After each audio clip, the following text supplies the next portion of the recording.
Hi everyone, welcome to Imagine with IlluminArt. My name is Kate and I'm an artist and teaching artist.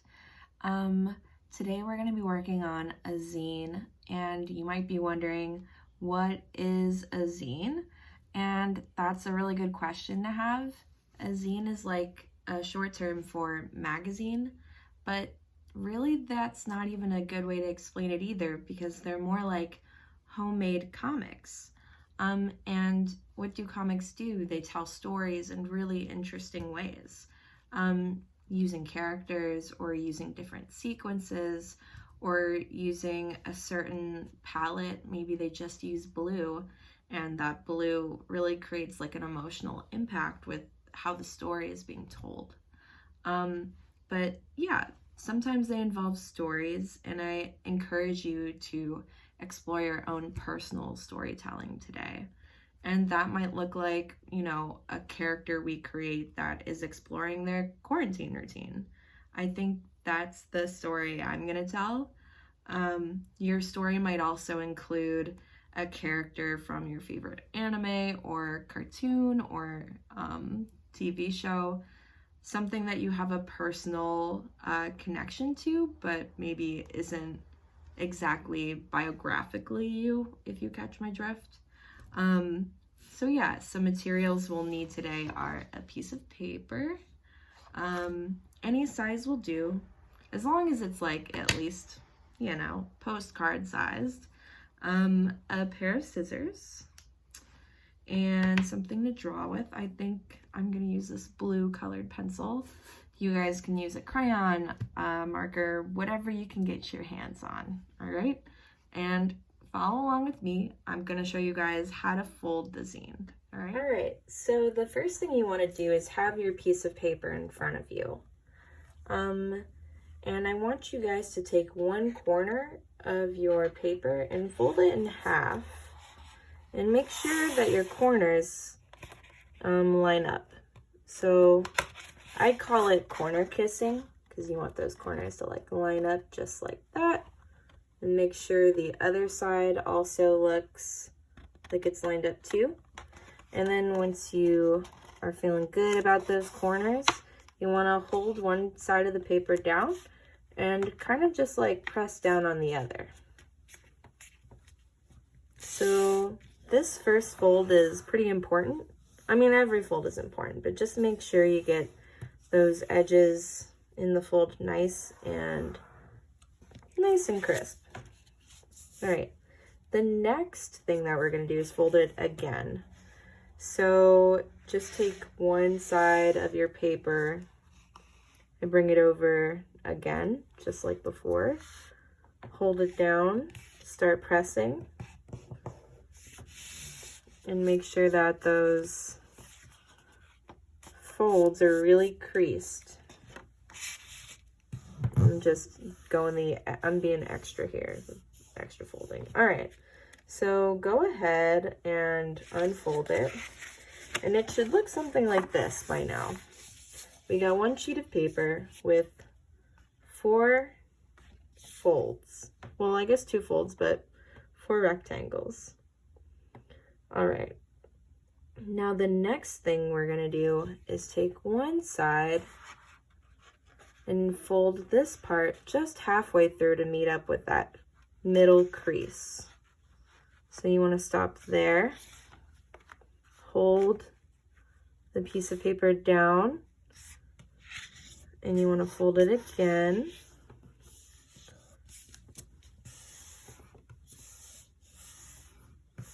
All right.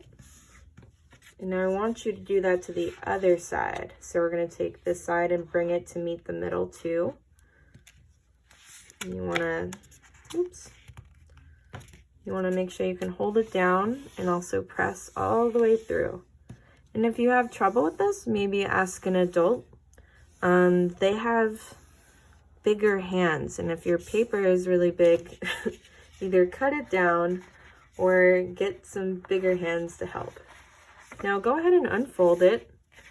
And now what's nice is we have 1, 2, 3, 4, 5, 6, 7, 8 folds, or 8 rectangles. And now this is kind of the tricky part. So I want you to fold it in half where we have already folded it here. And this is where your scissors come in. So you want to take your scissors and you want to cut it here. I'll draw a line so you guys can see it. And you want to cut it just here. All right. Now that cut, I'm sorry, we're actually going to cut it all the way through here. Now that cut is going to do something really special. So I'm just going to cut it with you. So make sure it's on the folded side, right? That line, because you don't want to cut it over here because this is the open side. So make sure your line is on the folded edge, okay? Now, I'm going to take my scissors and I'm going to cut along that blue line. All right, so now we have this little part. Now, unfold this, all right? So now you're like, all right, why do we have this hole here? Well, because this is what we're gonna do next. Now this is kind of the tricky part. You wanna take your zine or your piece of paper and you wanna push it like this, all right? And then you wanna keep pushing and then you can fold it up. Or maybe you can fold it this way. Yeah. All right. And then you can press it down again. And it's okay if it's a little bit like, maybe you didn't get all those pages to stack up perfectly. But now you have a little book for your zine. And what's really cool too is you can open up your piece of paper as well and maybe have like one giant image, you know, on the back side of it for like impact. So you can have all these like little vignettes, like little moments, and then the grand reveal, right? Or it can be like a poster or like a cool cover.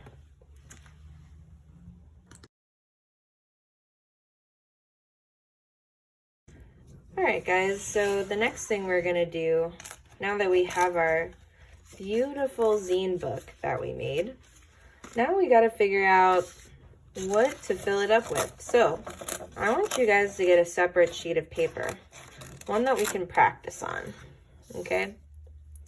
And I want you to get something to draw with. And I want you to think about emojis.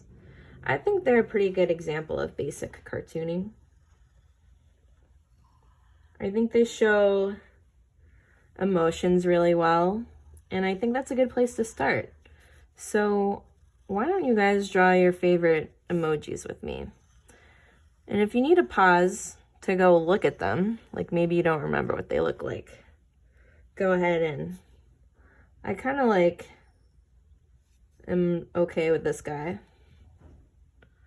I also kind of like this one. And I think it's important to explore how to convey emotions through these emojis, because in a similar way, these are the same types of expressions that help us think about what our characters could also express in our own story. I'm trying to think of another one. This one's always like a fun one.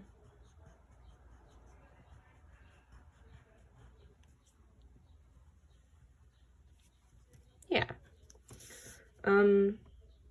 I think it's also good to think about little symbols that help convey emotions. And I'm gonna show you guys some little symbols that I've seen get used. So let's say we have a dude in our story, and maybe he looks like this. But how do we show that he's kind of like stressed out? Well, we draw these little expressive lines. And now he looks a little bit stressed out. Or maybe he looks surprised. Yeah, let's call this one surprised. How do we show that someone is shy? Maybe they are looking down. Maybe they have ears. And maybe they got a little smile on, and maybe their cheeks are a little bit blushed, you know? Now, how do we show someone that's angry? This one can be tough. Because sometimes it's hard to show anger. Well, for some people, it's a little bit easier. Let's see if we can figure it out. All right. Definitely got those angry eyebrows going on. He's got, you know, a little frowny face.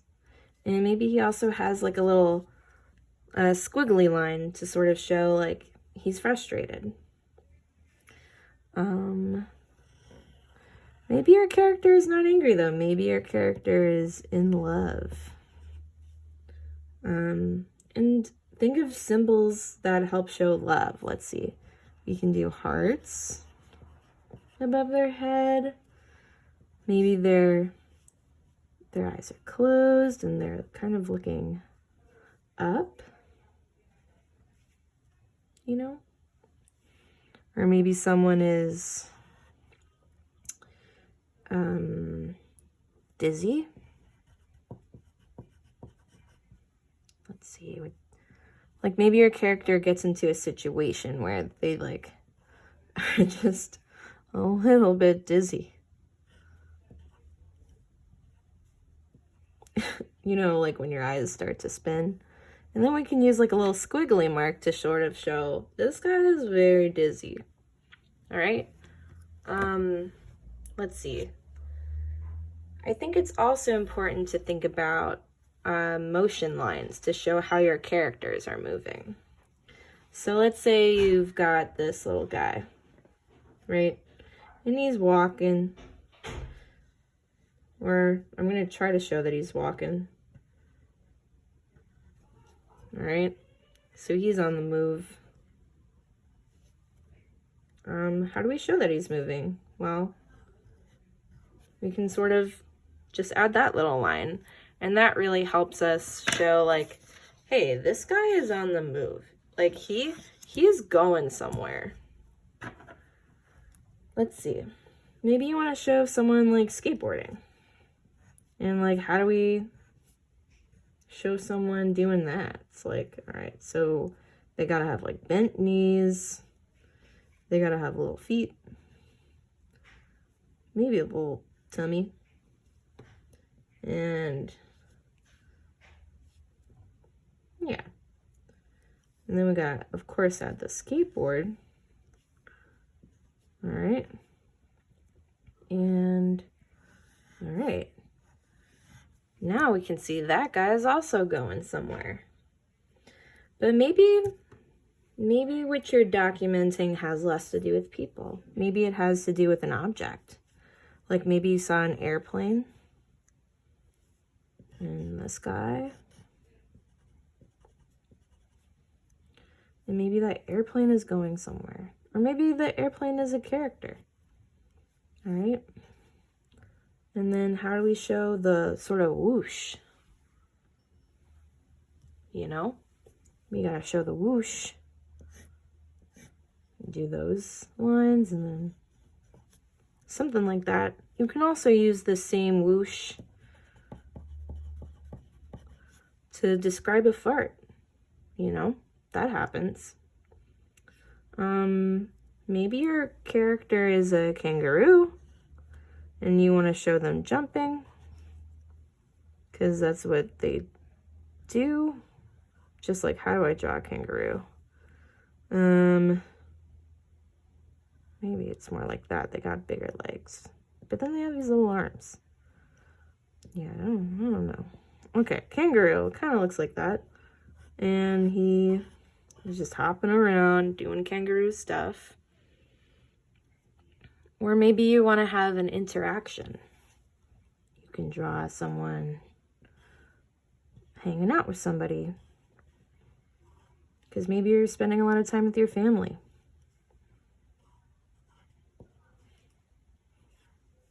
And I also just want to emphasize, like, stick figures are characters. Like, this doesn't have to be, you know, like some Michelangelo type of stuff.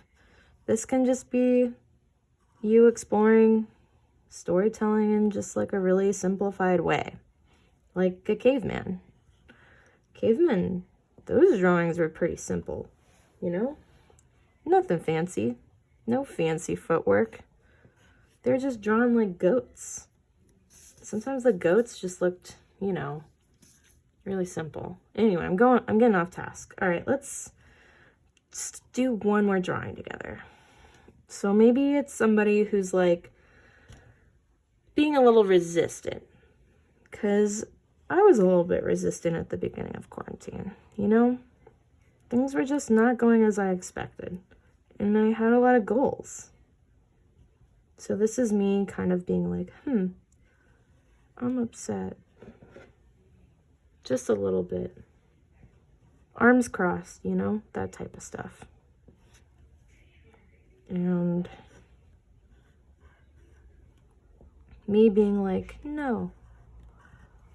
But then if it's really me, I've got to like do it justice and give myself my kind of funny hair. And this is me kind of like shaking my head with these lines. All right. So I think now that we understand emotions, we can start to think about ideas for who our comic is going to be about. So, all right, on the back side of this paper, I want you guys to take a moment, take this in. We just did a lot of emotional exploration and digging together. And now I want you to flip it over to practice something else. Remember how we just drew our emojis? There's some emojis that are a lot more specific than these. And I want you to think about yourself for a second, since we're making a comic about ourselves, you know? Let's think about what we look like as a cartoon or an emoji. Like, what makes your face unique? And how can you simplify your face? So maybe your face, well, maybe you have glasses, you know? And you're kind of sassy in your glasses, and you're cute, and the world is great, and you're smiling, because maybe you're enjoying some wind outside.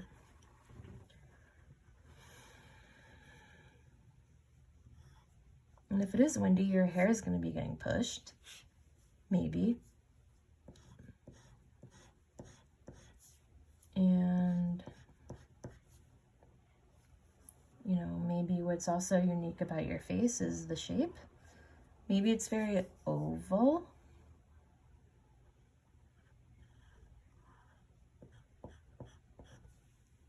All right. Maybe you have curly hair.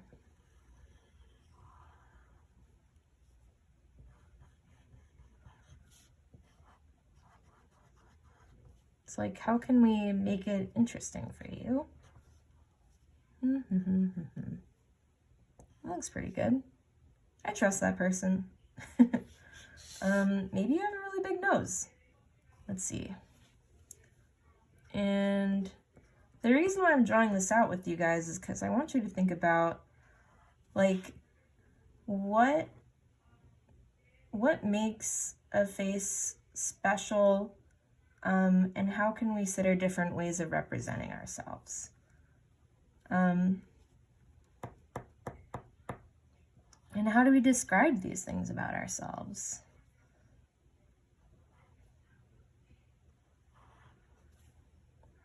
That looks like a nice guy. Maybe you just have a really skinny face.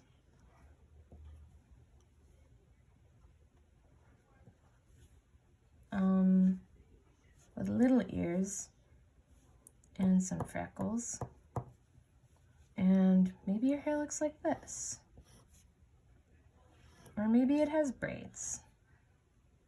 I don't know. Or maybe you don't have any hair at all. Maybe you're just bald.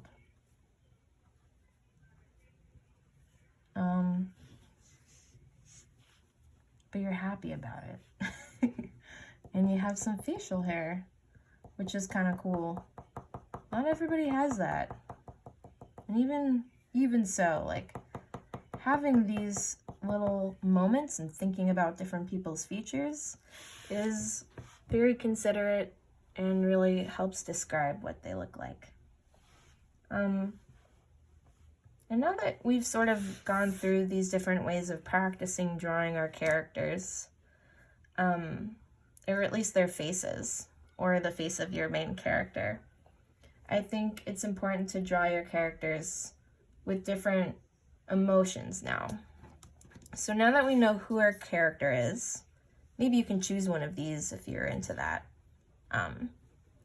You can start to try to get them to act with their bodies and their feelings in combination with each other. So we have our feelings, we have these movements, right, that we explored. Now it's time to explore more specifically your character and how they're moving. So maybe your character is just like, now this is like a quick little sketch. But maybe they're just kind of starting their day. They're kind of sitting on the floor because they're thinking about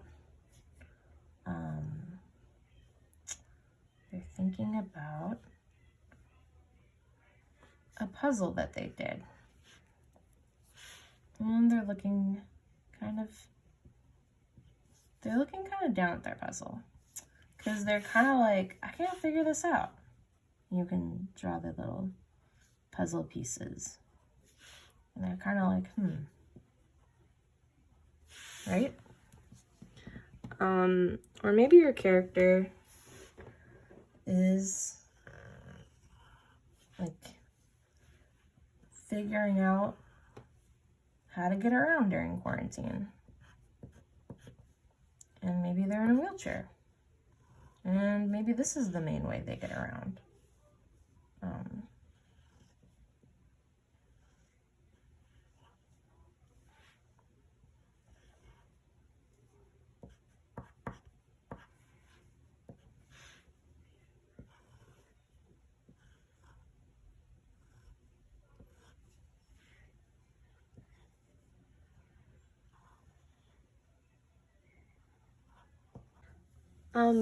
I just noticed that my video got cut off, which is kind of a bummer because in addition to this character in the wheelchair, I also drew out this guy who has his hand in his pocket, who's kind of feeling a little sad, a little glum. And then I also drew this character that's kind of like skipping along, maybe feeling relieved after getting out of class or like a Zoom class or something.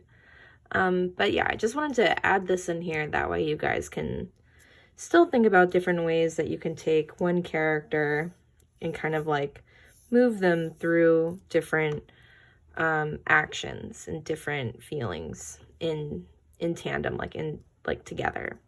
So now that we've kind of gone through the motions of thinking about what your character might look like, or how they might be exploring their day-to-day, or even going back to just thinking about our emojis and how they express emotions, I think it's important to take all of this in and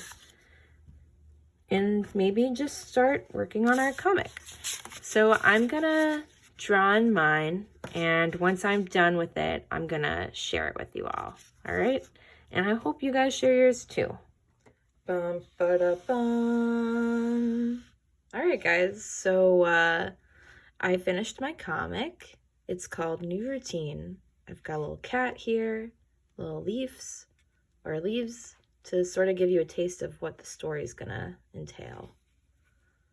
All right, so this is the first page. As you can see, I'm in my bed, got my door open, and my cat snuck in. So the next page is kind of me just watering my plants, followed by doing some yoga. I've been starting my day this way, and of course my cat likes to join. Wish she had a yoga mat. So afterwards I take a nice shower, get the sweat off, and then I have breakfast, you know, so I can like fuel myself and have energy throughout the day, especially for my Zoom meetings, which I'm in a lot of these now, especially with taking classes. So a lot of my art classes are online. And of course, Gwen makes a final appearance. Oh, and this is like a little shout out page. So I wanted to say thanks to Gwen. And yeah, that's my new routine. I hope you guys liked doing this. And I hope that you guys share things that you're making too. If you guys do make a comic and you're really proud of it, maybe you should share it with us. So if you want to do that, take some pictures, make a little video, whatever you guys want to do, and send your creations to ImagineWithIlluminArt@gmail.com. All right. Well, I hope you guys stay well, and I'll talk to you soon. Bye.